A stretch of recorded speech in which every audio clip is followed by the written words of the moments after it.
Ready?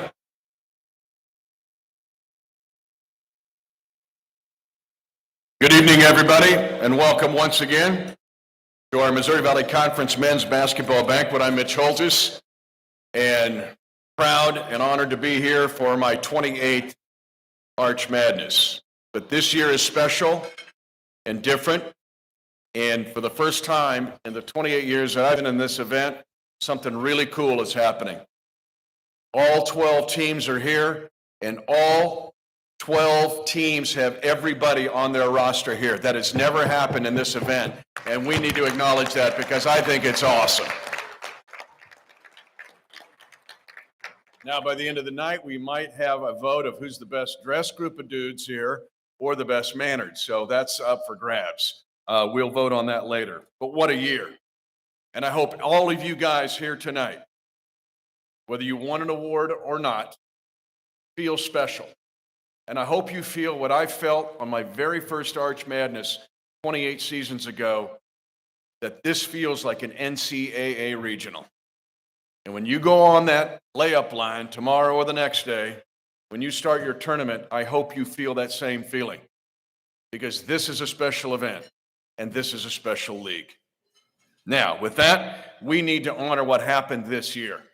First of all, represented in this room of our 12 teams, and welcome to UIC, Murray State, and Belmont. Welcome to Arch Madness. 5 20-win teams among our 12 members this year. In Murray State, I'm not sure where you're at, but if you get ornery, like you've done in your past and postseason tournaments, there could be a 6th 20-win team by Sunday night. But a Paradise Jam title, the Drake Bulldogs winning there and beating 15th ranked Mississippi State. Also, Murray State, the Racers, able to beat nationally ranked Texas A&M. But now it's time for Arch Madness. And by the way, for only the 7th time in the 116-year history of this great league, the league title boiled down to the last game of the last day. And we'll talk about that later, but it was a great moment on national television. But with Arch Madness, some of the great plays in postseason history of Division I, some great players, some great drama, and sometimes you just got to hold on.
Give yourself a hand for an awesome season. Now, the Valley staff, if you go look on the Wikipedia page for multitaskers, that's what you'll find. It's a small staff, but they busted for 12 months to help all 12 of our member schools. But not only that, but what you may or may not know is the Valley staff has a national reputation of hosting postseason basketball tournaments, and has also been the host on several occasions of the men's Final Four and the women's Final Four. Now, leading that group, and also so you know, this is the second oldest league in the United States. Only the Big Ten is older than the Missouri Valley Conference. And we're making history tonight with the addition of 3 schools. But leading that way into this next step of history, a 116-year history, is a young man who has got a distinguished career. He has been a coach, so he's recruited. He's had to do budgets. He's been a head coach, sat in the big chair, and now over a decade as a skilled administrator. Please welcome the 10th commissioner of the Missouri Valley Conference to the stage, Jeff Jackson.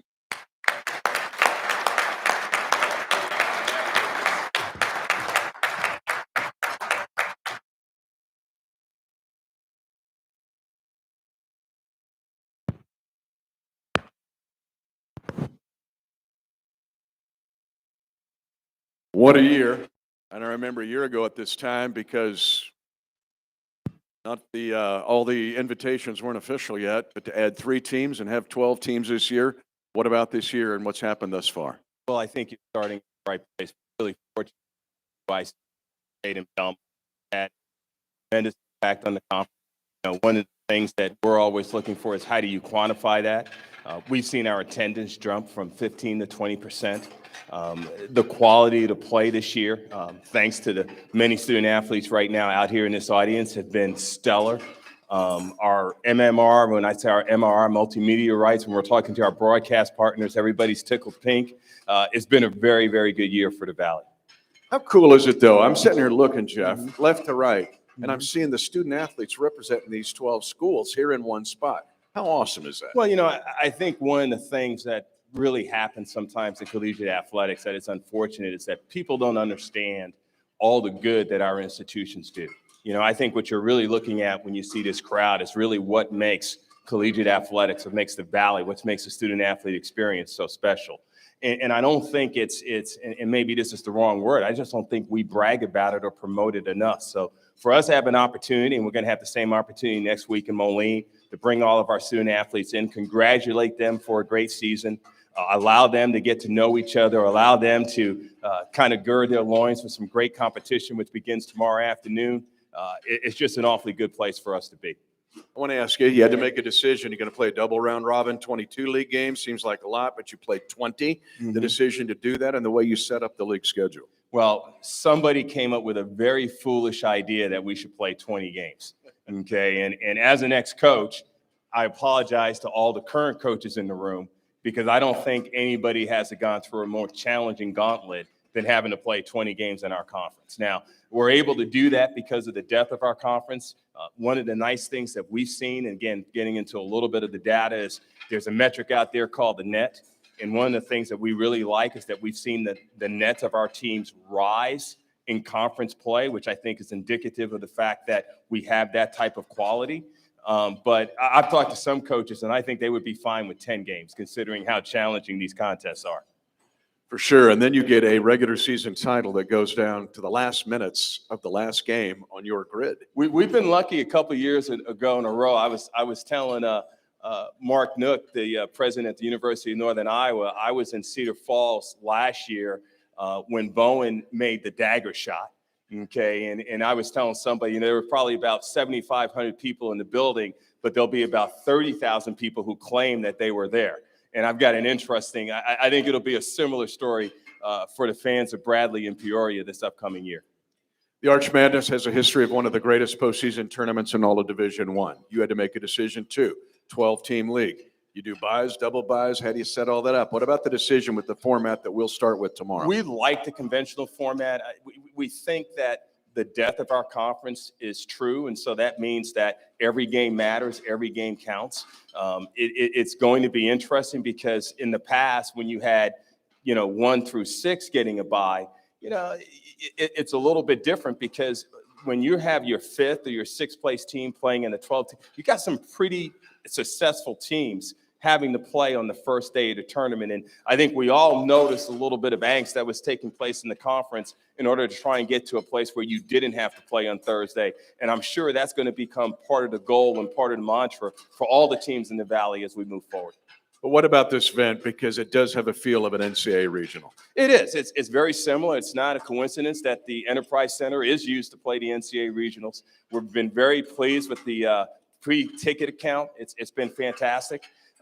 It just seems like we're back to normal, back to the type of excitement, back to the type of opportunities for our student athletes and the chance to enhance their experience, which I think is the Valley has grown accustomed to. And finally, last question would be looking ahead, even past this tournament, or the years ahead, with the ever-changing landscape of Division I, let's just men's basketball, and handling that and your excitement about the years ahead. Well, one, I'm very fortunate. I have an opportunity to be part of a great conference, a conference that has tremendous leadership, starting with our Board of Trust. That's our presidents and our chancellors. They do a fantastic job of kind of steering the ship. I've got a great staff. We've got great institutions. The coaching is first notch. The student athletes are first notch. I can't be in a better place. I will add one thing before we finish this up. Part of the things that we always want to do is try and bring new things to our student athletes. So one of the things I just want to kind of give everybody a heads up on, we're going to do a little bit section later on this evening on Title IX. And, one of the things that has happened with the 50-year celebration in the NCAA of Title IX, it's constantly done in front of women. But we thought it was extremely important to do it in somewhat of a male-dominated audience because since everybody here, none of them were hatched, okay? We all have mothers, we all have aunts, we all have nieces, we all have sisters. We want everybody in this room to leave tonight with a little bit of understanding of the type of impact that Title IX has had, not just in the Valley, but for all these young people and what we'll have and what will go forward over the next 50 years. I already said this to Sharik and Carolyn. For someone who I have a wife that played Division I basketball in the early days of Title IX, and all our dudes out here may someday have a daughter. I got 2 of them, so I understand. You know how it works. Ladies and gentlemen, terrific leader. He comes from a standpoint where he's coached. He's been an administrator and now leading this conference on a historic night in a historic tournament. Give it up again for the commissioner of the Missouri Valley Conference, Jeff Jackson. Thanks, man. Appreciate it. And as Jeff alluded to, and we're excited to announce our award winners tonight for the 2022-23 year, but we also want to have a special commemoration and have had throughout the school year the 50th anniversary of Title IX.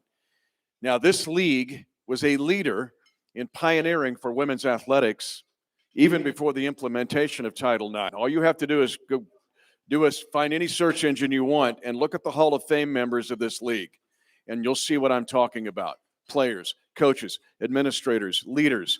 They were pioneers and laid the path for the success. We have 2 such folks tonight, 2 young ladies that are going to be contributors with us to talk about the impact of Title IX, who are great for our conference. And the first one I want to introduce to you represents Valparaiso University. She was a student athlete at Valpo, but has had an incredible career as an administrator, being a leader of a conference, but also now continuing to work in collegiate athletics. But let's take a look at a video featuring our first panelist because she has been a leader for women's sports opportunities.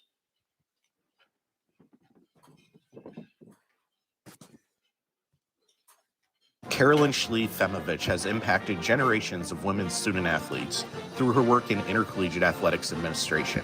A 1971 graduate of Valparaiso University, where she was a field hockey student athlete, Femovich began her career in college athletics at Gettysburg College, where she was a head coach and coordinator of women's athletics. Femovich then spent 17 years in senior administration at Penn before accepting the job of executive director of the Patriot League, a position she held for 16 years. She served on numerous leadership positions on national committees, including a stint as chair of the D1 Women's Basketball Issues Committee and chairing the Collegiate Women's Sports Awards Program. A 2015 inductee into the Valpo Athletics Hall of Fame, Femovich has continued to impact Valpo student athletes through her role on the university board of directors, as she chairs Valpo's Athletics Oversight Committee. Her support will be felt for years to come as well, as in 2017, Femovich and her husband Bob established an endowed scholarship fund for women's student athletes at Valpo. Thank you to Aaron Levitt of Valpo for that video. But ladies and gentlemen, our first panelist tonight, Carolyn Femovich from Valparaiso University. And as Valley correspondent and Valley Television Network personality Scott Warman shares, our next contributor brings leadership from the court to daily and future Missouri Valley Conference initiatives.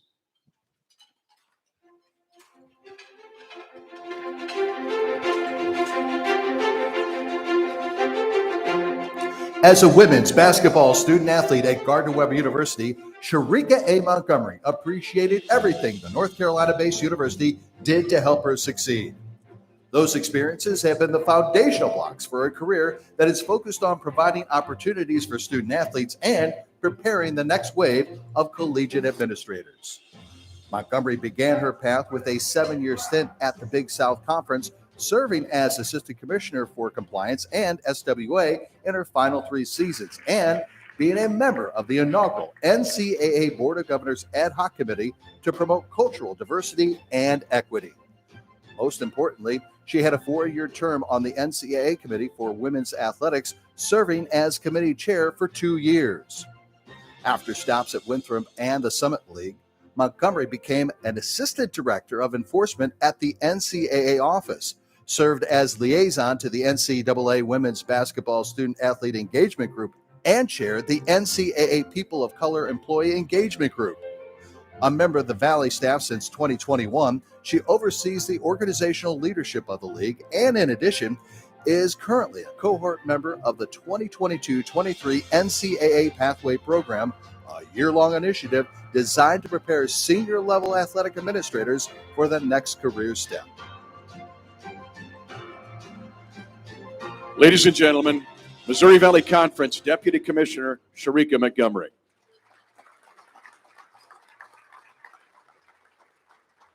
It's fantastic to have you both here to commemorate the 50th anniversary of Title IX. And this is a question for both of you of just seeing your overall view of Title IX and what you've seen it happen at all levels. I'll start with you, Carolyn.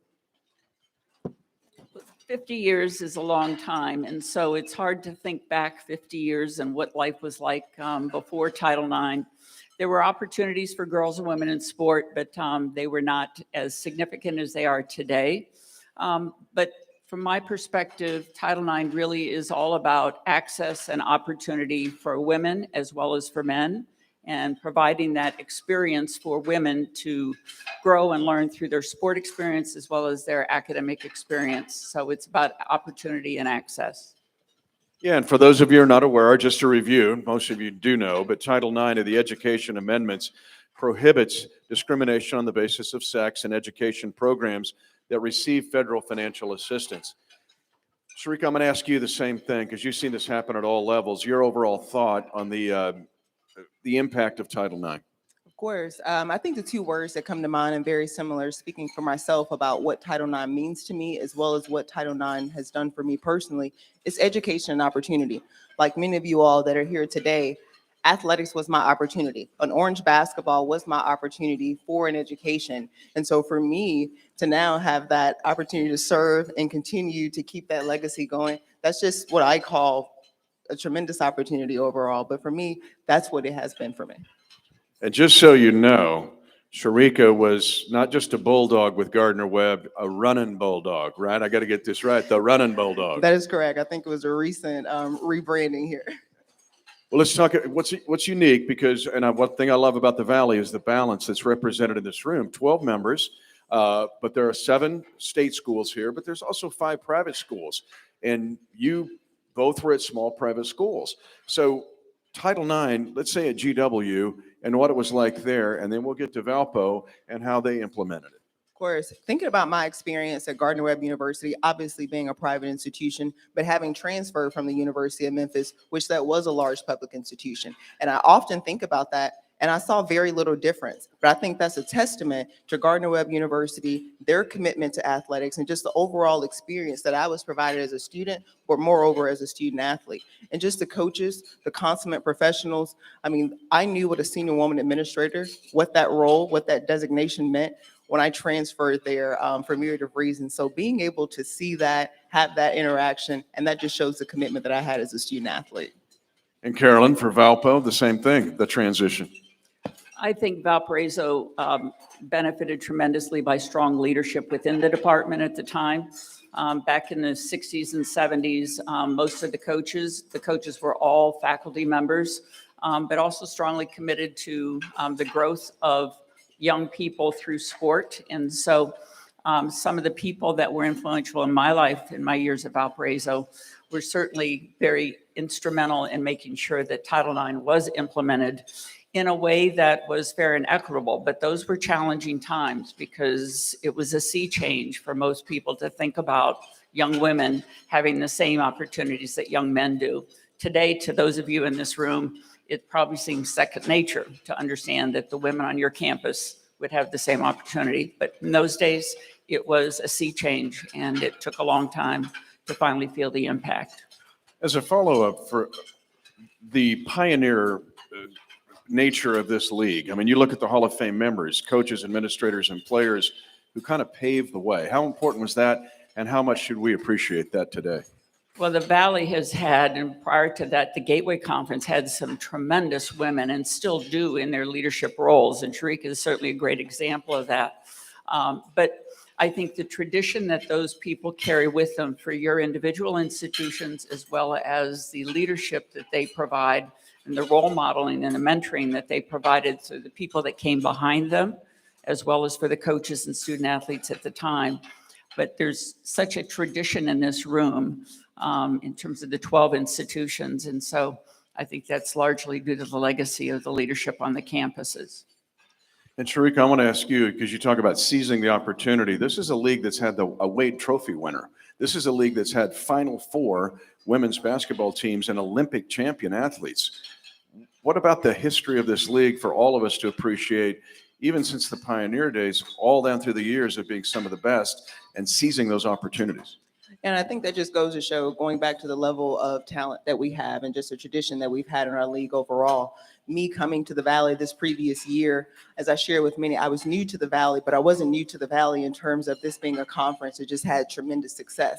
And for us this past year, you think about your fellow women's basketball student athletes, they made history in being able to not get one, but two teams into the NCAA tournament in the historic expansion when the women's basketball tournament went from 64 to 68.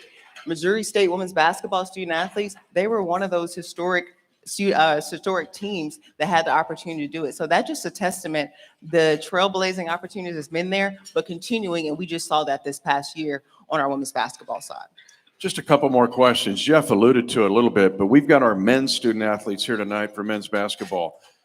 In relating to Title IX, what would the two of you say to all 12 teams and these guys? Yeah, I think one is the education. It's understanding the meaning of Title IX and really your voice. And when you think about those are 37 words that completely change the opportunities for so many individuals that currently you work alongside, that serve you, myself. And as we noted earlier, whether you have a mother, an aunt, a sister, a close friend, thinking about those 37 words and those opportunities that they have today, just 50 years ago, they were not there. And that is the importance and the significance for you all to continue to carry that torch and be a part of the solution as we continue not only celebrating, but elevating the opportunities for all women in intercollegiate athletics. And Carolyn, you've been both of you have been administrator, not just of women's programs, but of men. What would you tell our student athletes here tonight? Well, I think it is about elevating both men and women. When you think about sport and the responsibility that we have as administrators is to really make sure that both men and women continue to have the resources and the opportunity, but to elevate the visibility, the opportunity, the experience.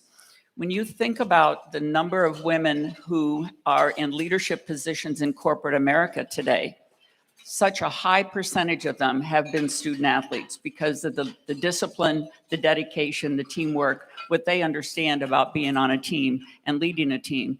And so I say to all you young men out here, It might be your girlfriend, it might be your sister, it might be your mother, but it could be your future spouse or partner that you want to make sure that she has the opportunity to succeed as much as you do, because that could be very critical to your family life down the road. And speaking from personal experience, it might be your daughter.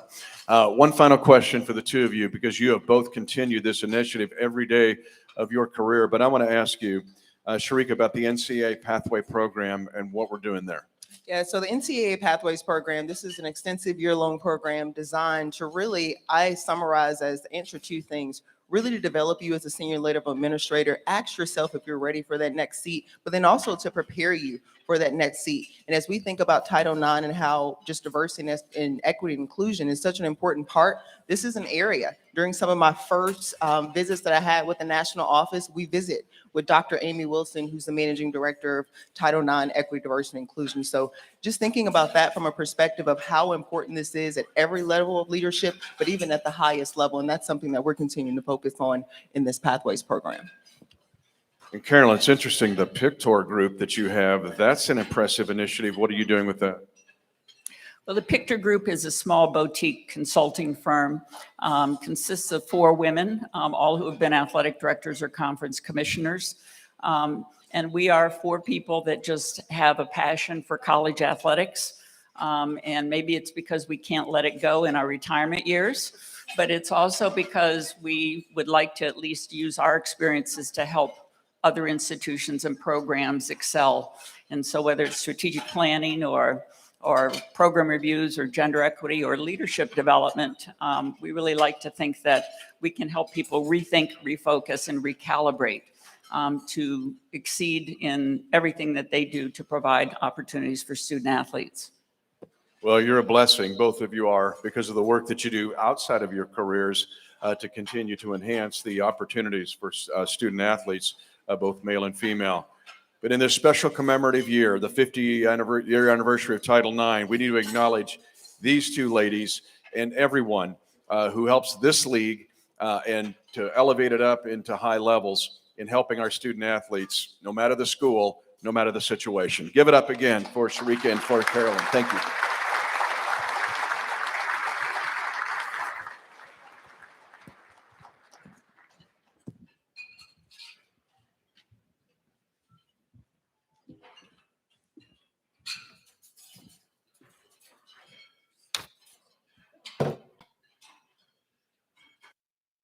Thank you again to Carolyn and to Sharika.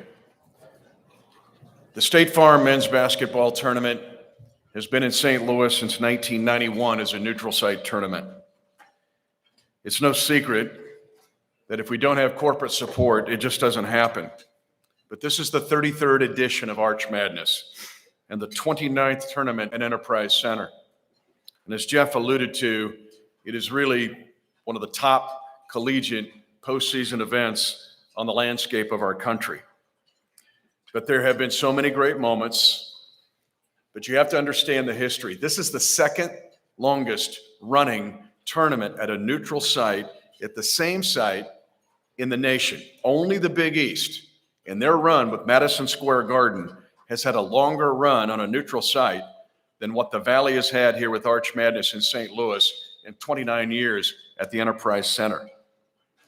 So with that said, we're also scheduled to be in St. Louis through 2025. I'd also like to introduce the guests at the head table because it wouldn't happen without them. And we need to acknowledge them and their support of America's Renaissance Conference. Seated to my far left, a sponsor of Arch Madness since the very first year in 1991. The second year, however, as a presenting sponsor is Encore Global. And with us tonight is Ben Muchagrosso, production sales manager of Encore Global.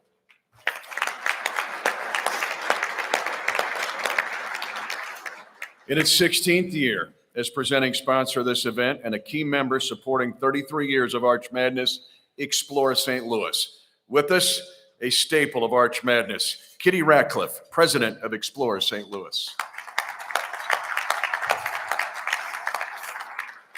In its 16th year as a presenting sponsor of this event is Enterprise Center, home of Arch Madness and the St. Louis Blues. With us tonight is Todd Mitchell, Vice President, General Manager for Enterprise Center and Stiefel Theater. He's also a Kansas City Chiefs fan. That's good for him. In his 23 years, now 23rd year as title sponsor of Arch Madness, the incredible people at State Farm Insurance. State Farm has been an extraordinary partner of the Missouri Valley Conference and the men's basketball tournament here in the Gateway City. Joining us tonight has been a longtime supporter, John Altoff, sponsorship coordinator with State Farm Insurance, and at the conference table is Mary Beth, his wife. So Mary Beth, wave to everybody. Now on my far right, the St. Louis radio home of the Valley and Arch Madness is the Big 550 KTRS. And with us tonight is Mark Dorsey, President and General Manager of KTRS Radio.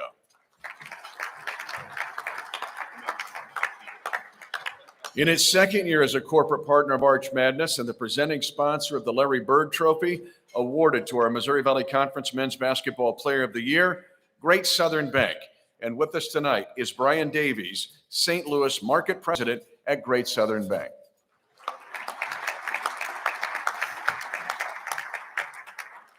And now, let's recognize our on-court accomplishments of our student athletes, the best of the best in this league. The 2022-23 Missouri Valley Conference All-Conference Award winners. And the first, and one thing I love about this league, is it's real in the way it emphasizes the scholar athletes of our league. It's not just talk, it's emphasized on all 12 campuses. And our Valley Scholar Athlete of the Year, this year, a 3.99 cumulative GPA in sport administration. A 6'6" senior from Waupun, Wisconsin, Marcus Damask of the Southern Illinois Salukis. Please come forward to accept your award.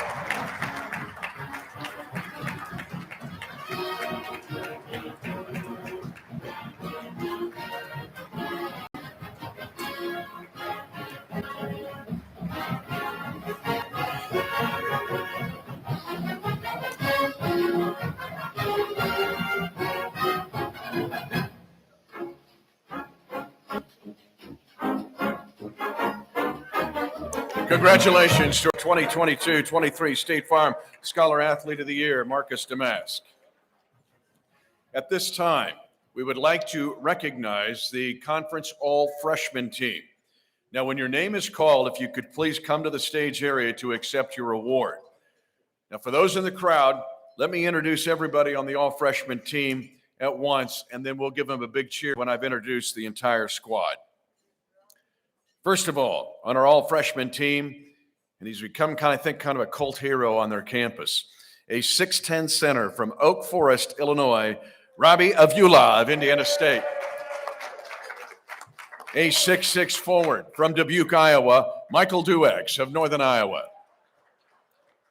A 6-foot guard from Mundelein, Illinois, Connor Enright of Drake. A 6-foot guard from Greenville, Tennessee, Jacoby Gillespie of Belmont. And the 2022-23 Freshman of the Year, a 6'7" forward from Monroe, North Carolina, Cade Tyson of the Belmont Bruins.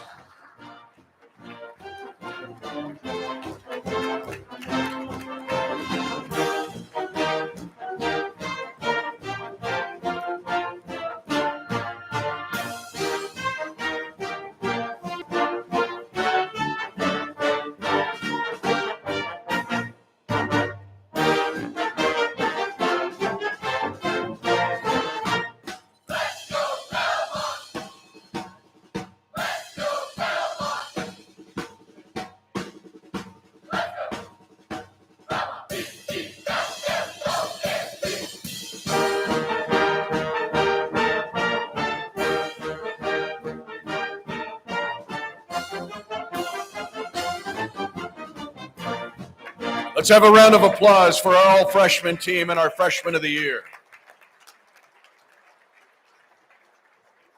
Now we'd like to recognize the conference's all-newcomer team. Again, when your name is called, if you could please move forward to the stage area to accept your award. And I know it's tough to do, but we'll all hold our applause till we get the whole group up here. Let's recognize now our all-newcomer team. A 5'8" junior guard from Shreveport, Louisiana, Duke Dean of the Bradley Braves. A 6'7" graduate forward from State College, Pennsylvania, Drew Freiberg of Belmont. A 6'4" junior guard from Orlando, Florida, Rob Perry of Murray State. A 6'7" freshman forward from Monroe, North Carolina, Cade Tyson of Belmont. And now it's time to honor our newcomer of the year. A 6'5" graduate guard from Indianapolis, Indiana, Corvassier McCauley of the Indiana State Sycamores.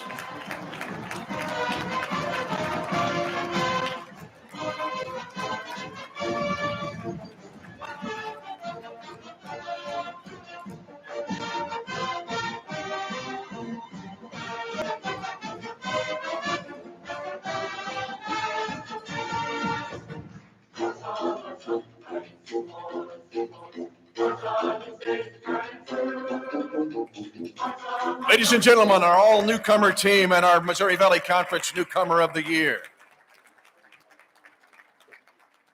We've recognized our all-freshman team and our all-newcomer squad, but now we turn our attention to some of our returning players. One in particular who brought a real spark off the bench. And truthfully, it's become one of the more prestigious awards of this conference down through the years. Our Missouri Valley Conference Sixth Man of the Year, an award for unselfishness and purpose.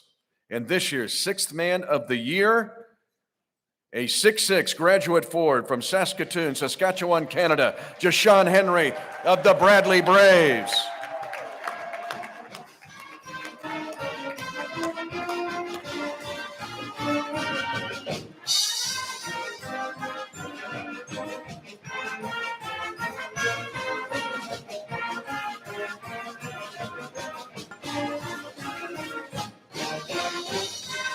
Ladies and gentlemen, our Valley Sixth Man of the Year.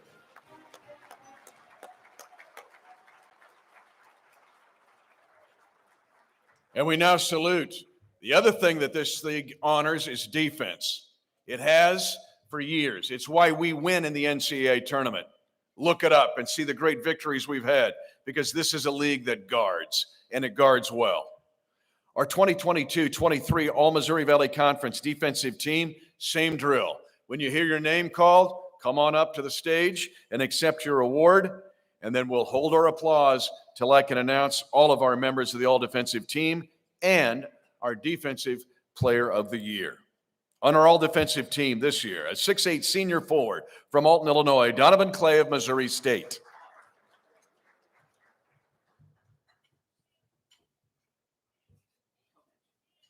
A 6'1" senior guard from Germantown, Maryland, Xavier Johnson of Southern Illinois.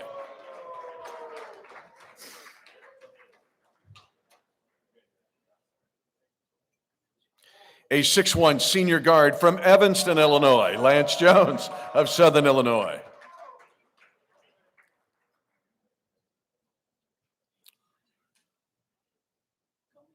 A 6'3" sophomore guard from Frisco, Texas, Julian Larry of Indiana State.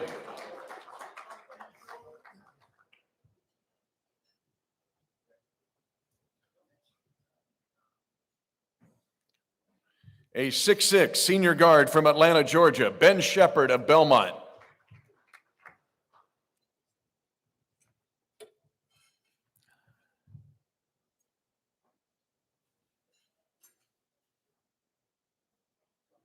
And the 2022-23 Missouri Valley Conference Defensive Player of the Year. Again, this is a prestigious award in this league because it's hard to win it. With 50 steals and 49 blocks, a 6'9" senior forward from the Netherlands, Malavi Leons of the Bradley Braves.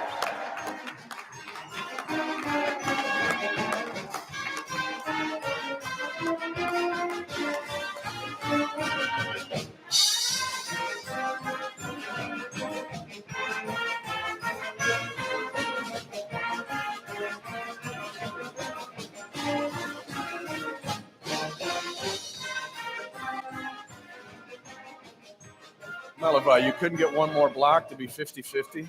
Couldn't one more block, that's all we got to have, one block. Ladies and gentlemen, our all-defensive team and our defensive player of the year.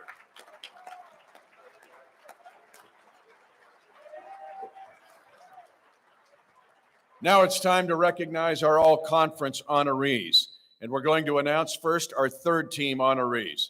Same thing.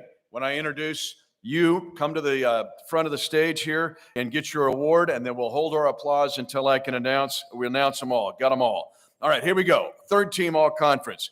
A 6'6" senior guard from Chesterfield, Virginia, Cameron Henry of Indiana State.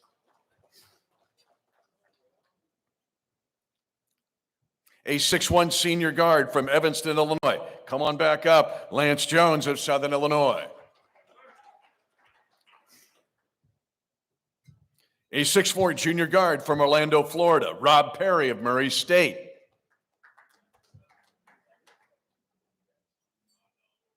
A 6'6" senior guard from Rockford, Illinois, Kenny Strawbridge from Evansville.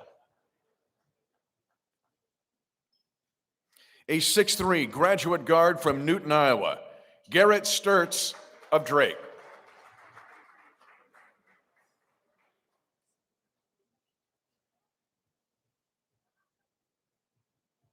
He picked up 5 rebounds just walking up here.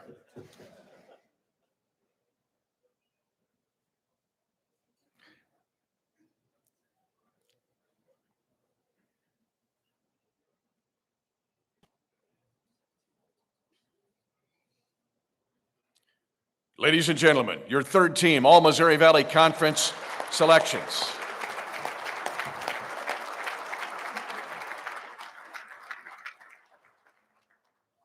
And now it's time to meet the Valley's second team, all-conference squad.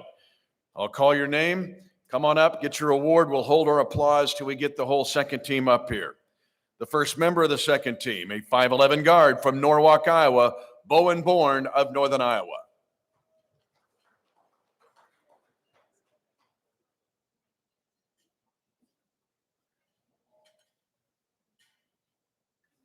A 6'5" sophomore guard from Titusville, Florida, Jace Carter of UIC.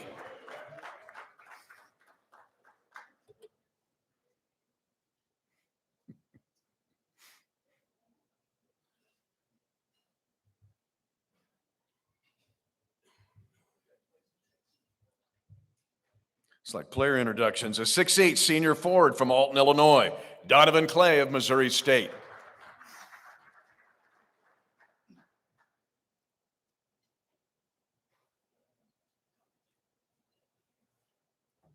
A 6'9" senior forward from the Netherlands, Malabai Leons of Bradley.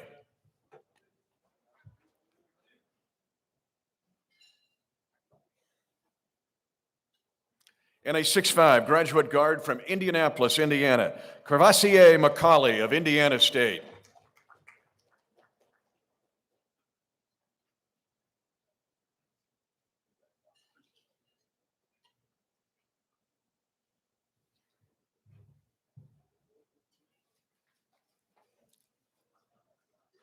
Ladies and gentlemen, our all-conference second team selections.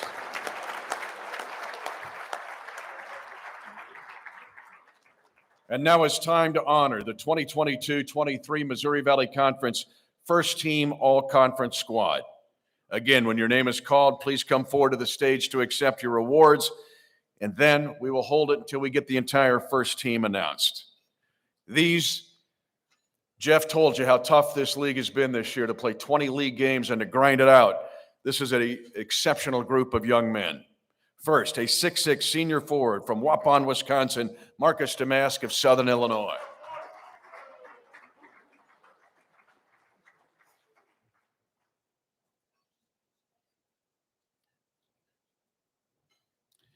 A 6'9" senior forward from Edmonton, Alberta, Canada, Ben Cricky of Valparaiso.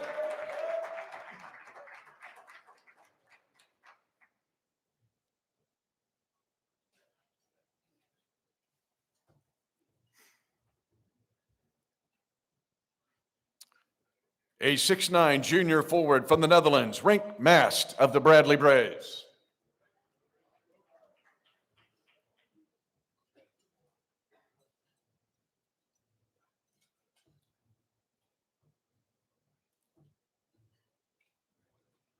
A 6-foot graduate guard from Calumet City, Illinois, Roman Penn of Drake.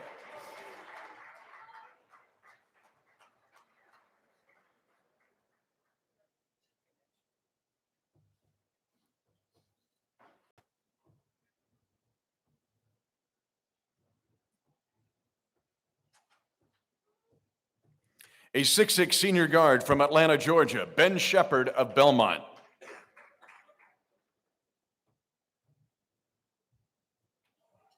In 2022-23, Springfield, Missouri-based Great Southern Bank has recognized the importance of our next award.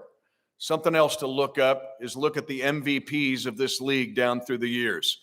You'll see some of the greatest college basketball players and some of the greatest NBA players of all time have come from this conference and won this award. We are grateful tonight to have Brian Davies from Great Southern Bank with us to present our next honor with Commissioner Jeff Jackson. It's time now to announce our Larry Bird Trophy recipient, presented by Great Southern Bank. Our winner this year joined some elite company. He finished top 2 in the league in scoring, just under 19 points a game. His year including 14 20-point outbursts and 2 30-point performances. He becomes just the 4th sophomore and 6th player in the 116-year history of this league to win both the Freshman of the Year and the Valley's Larry Bird Trophy.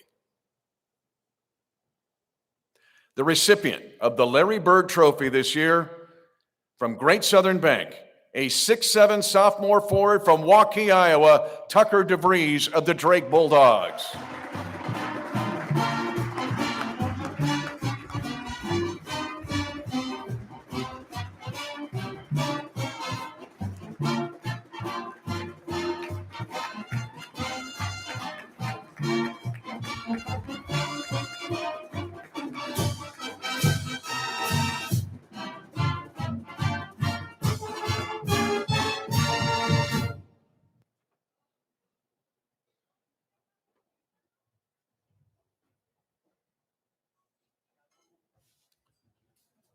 And for some remarks, and thank goodness he got Ashley's genetics, we're going to hear from Tucker here in just a second.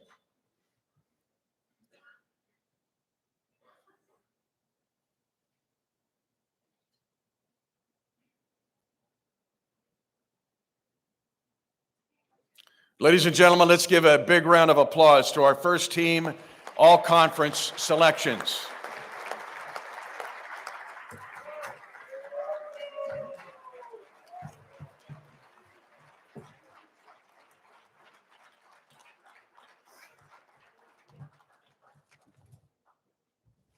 And now, ladies and gentlemen, please welcome our Larry Bird, Missouri Valley Conference Player of the Year, and I hope he thanks his mom, Tucker DeVries.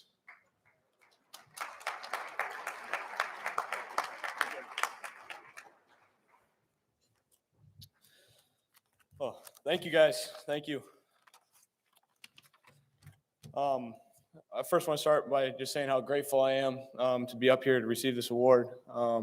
But this is a team award, and I'm so grateful to just have such wonderful teammates, friends, and what I call brothers to get to share this experience with.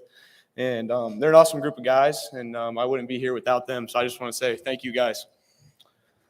Next, I just want to thank my coaches for constantly challenging me to grow as both a player and a person. And they've instilled a lot of confidence in me to just maximize my potential. Also, I want to thank our athletic trainers and our strength coaches for all they do to keep us healthy and on the floor. Without them, none of this would be possible as well. I would also like to thank our Drake administration, President Martin, Athletic Director Brian Harden, for their commitment in providing us with a great college experience. Lastly, I want to thank my family, my mom, my dad, my sister Tatum, for all the love and support they've given me with everything I do. And for all the extended family here, grandparents, aunts, uncles, cousins, you guys are truly the best. And I just want to say thank you for everything you guys have done. I'd like to close with congratulating Coach Wardle and Bradley on the regular season title and all the other recipients tonight. There's truly a lot of amazing players, coaches, teams in this room.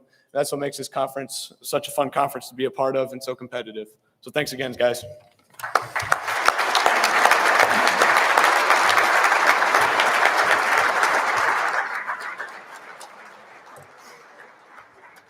Commissioner Jackson alluded to it. He just made it tougher to win the title this year by having 20 league games. But it's time now to recognize it was a historic moment. Mentioned 116-year history of this league. Think of this. Only 7 times Only 7 times in 116 years has the title come down to a winner-take-all game on the last game of the schedule. And that's what happened. And it was a great show for both teams on national television. But that hard-fought battle was ultimately won by a team that we need to recognize now. Ladies and gentlemen, the regular season champions of the Missouri Valley Conference and your number 1 seed for Arch Madness, the Bradley Braves.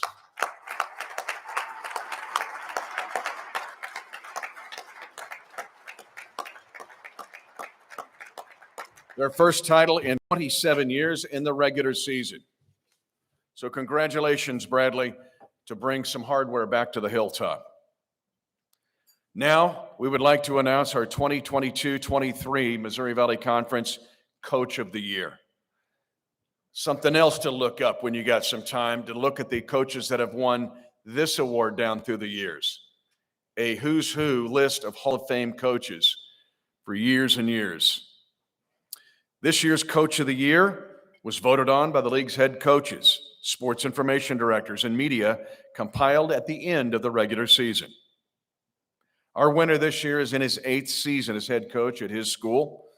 He led his team to a 4th 20-win season in those 8 years, and this year amassed 23 wins in an overall record and captured the conference's regular season title on Sunday to finish league play at 16-4.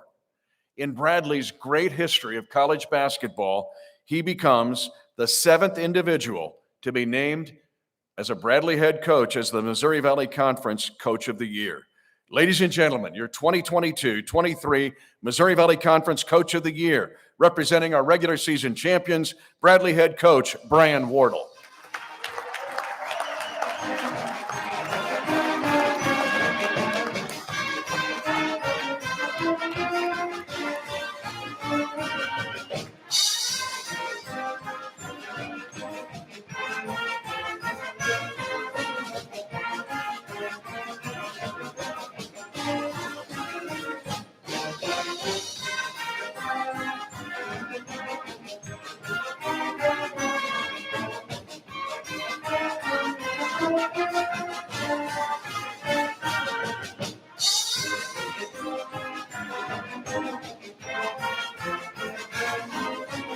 Again, ladies and gentlemen, your Coach of the Year, Bradley's Brian Wardle.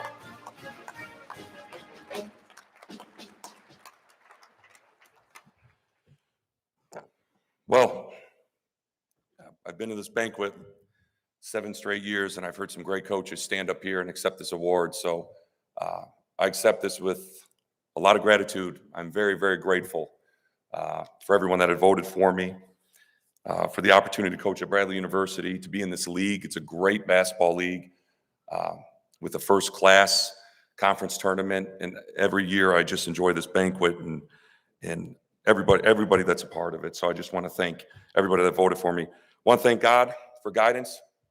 I want to go right into my family, who I have here tonight. My wife, Leisha, the rock of the family, really the head coach of the Wardle family is my wife, Leisha. I want to thank her for locking me out of the house after we lost at Drake and telling me only winners are allowed in the house. I needed that wake-up call. My 3 kids, Maya, Emmy, and Davin, thank you for always supporting me. And you try not to bring coaching home as a head coach. You really try not to. But the bottom line is it becomes your lifestyle, and it's your family's lifestyle.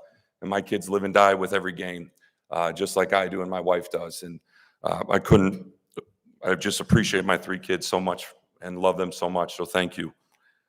Dr. Chris Reynolds, believing in me, motivating me, and always having my back. Thank you, Chris. My staff, Jimmy Foster and Mike Bargan, associate head coaches with me and were with me from day one. 2 of my best friends, lifelong friends, and really helped me tremendously. I can't even put it into words what Jimmy and Mike do for me. B. Jones, filling in for this staff, losing Drew Adams, who was a huge part of what we built at Bradley, but having Brian Jones come on board and fit right into our culture, right into our staff, and help us along the way, and his family is wonderful. So I want to thank them. Mike Black and Pat, thank you so much. Eddie Tyler, thank you so much. Chris Braun, who runs our whole program and office, thank you so much. And then obviously to all the administrators in the department who have supported me since day one. I really appreciate you and respect you. And then last but not least is my players. I have wonderful guys over there. I have loved this journey this season.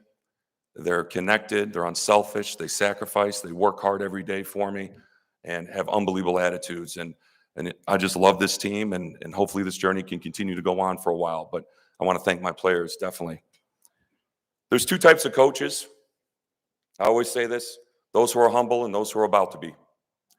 And I have been humbled by many coaches in this room and many players in this room, and I will be humbled as my career goes on. And Sunday night was an unbelievable experience for Peoria, for us, and playing a great team in Drake. And Darren, I got a ton of respect for, and all the coaches in this room. But I got home, and I sat in my basement by myself, and I watched our game. And honestly, what hit me and what came back to me, they popped my overall record up at Bradley, which really isn't that great, to be quite honest, everyone. It's not that great of an overall record.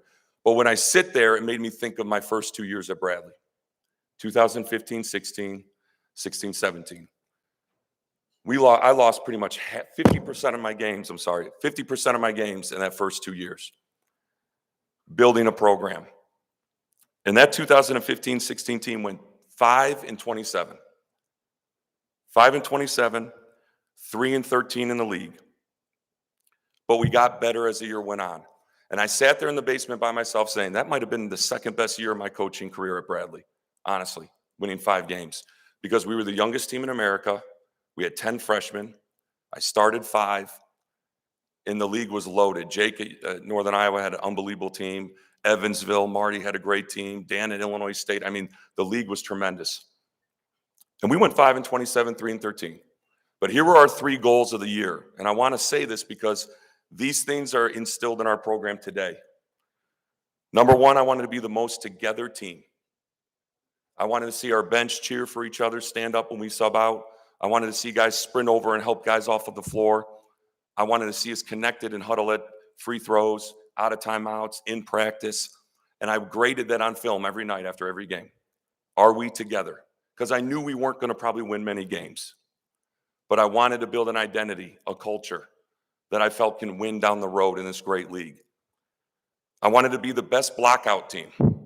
So we did rebounding drills, and still do to this day, every day. We didn't get many rebounds that year, but were we blocking out at a high rate?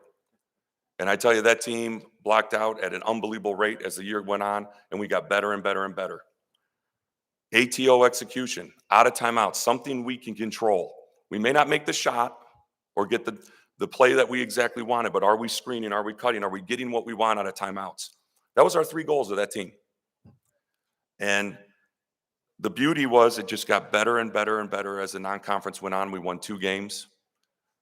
All right, we ended up winning 3 games in February in league play. We were not last place. I can say that. We were 9th. And the bottom 3 teams of the league that year was Loyola, Bradley, and Drake. And I look back at that team, and I say this to you and close with this. Be process-driven, not result-driven.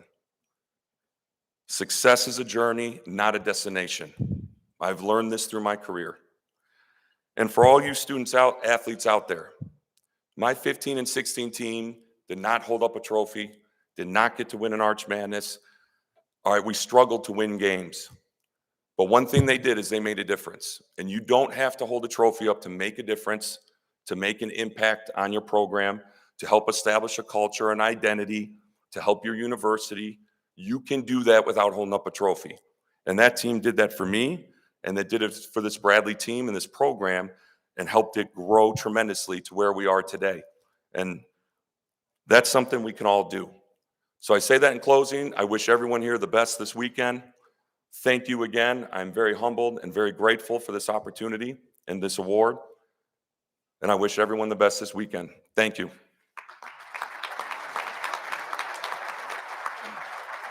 Brian Wardle, Missouri Valley Conference Coach of the Year for 2022-23. I'll just sum it up this way. And again, this is the first time that we have had all of our student athletes of all 12 teams, of all the participants in Arch Madness being here on this night. I really hope as you leave here tonight, all of you feel special because of the league that you play in, that school that you play for, and the tournament that you will participate in starting tomorrow at noon. Please feel that way. And if you can study the history of this league, you'll understand those that have sat in the chair before you and played in this tournament have been some of the best players in the history of college basketball. So go get them. Now, one administrative announcement. Illinois State, Indiana State, and Murray State, you have buses waiting for you at the 4th Street entrance to expedite you in getting you back on your timeline to get ready for tomorrow. But ladies and gentlemen, this concludes our 2022-23 Missouri Valley Conference Coach of the Year and Awards Banquet. As I've said for 27 previous years, it's game on in America's Renaissance Conference. Good evening and congratulations to all of you.